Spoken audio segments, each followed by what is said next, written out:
So we are on an outing to the Harris, would you like to be in, with the family to go and see the dress.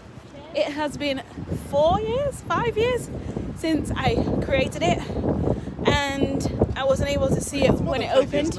So wow, but it was closed. Oh snap, that's the queue. Okay, that side it is. Oh yeah, your mum said that.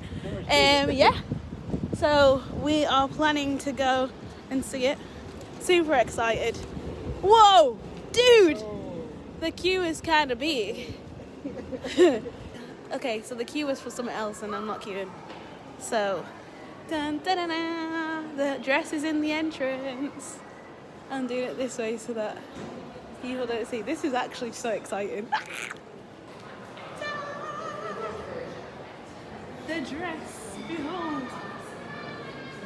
So, it's not even part of an exhibition, it's genuinely just a feature. And, okay, so my name has changed, but here's my little thingy that talks about the dress that I made. How exciting is that? How do you feel seeing your dress here? Super proud. You know what? A part of me will always be in Preston. Preston is home. And when I created this dress, it was locked down, so no one could actually see it. And the museum was also closed for refurbishment. And they told me, like, when it's done, it's going to be in the entranceway.